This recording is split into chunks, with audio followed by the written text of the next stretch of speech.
Kazoba yini? Kazoba yini ngempela? Dumo wangafundi. Ulele phe kwencwadi ngempela ulaleni wangafundi. Yo, ngicabanga nje umuntu kufanele afunde esikoleni, afunde ehlathini, afunde emanzini. Everywhere nje siyafunda nje, sabomafundana nje, siyafunda njalo. Hayi.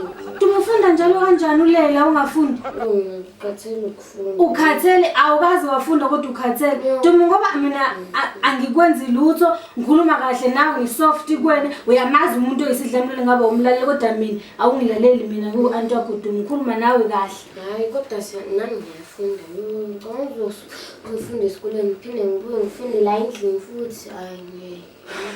Dumo uyabuya yazi umalume wakho uyabuya and uzomchazela ukuthi why ulele ungafundi. Mina nje bandle sengiphumile endabeni zakhe angeke nje ngize ngisangena. Umazi kahle ukuthi uyisidlamlelo kanjani. Umazi kahle. Yazi uyamazi mina bandla ngisangena. Angisahlangene. Lapha ngikwazi nokukhuluma Nkosi yami ngizomkhuluma nawe kahle uyangikhabungisa. Dumo uyabuya ahlangene nje nawe.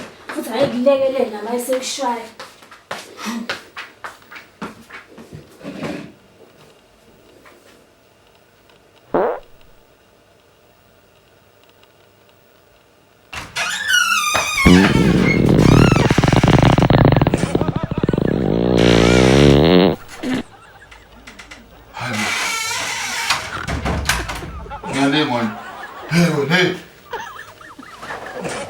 Hey, ulalele mfunga wena man. Hawu.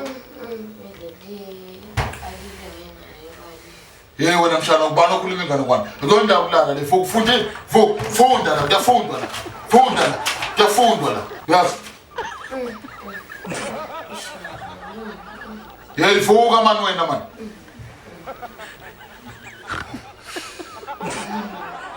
Wena futhi ngizwile wena esikoleni ukuthi uyala.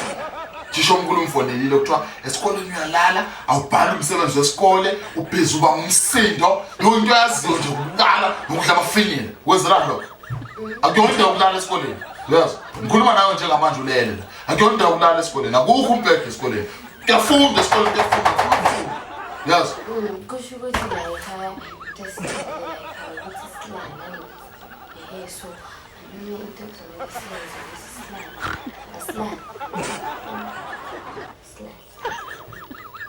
uMshana. Ngithamlala la funda man. Kuyafundwa la. Manje ufuna yini? Uthi esikoleni akulala. Nala ekhaya kulala futhi. Hayi. Nala Mshana. Ayikho into engizoyenza. uMshana sisiyalingana.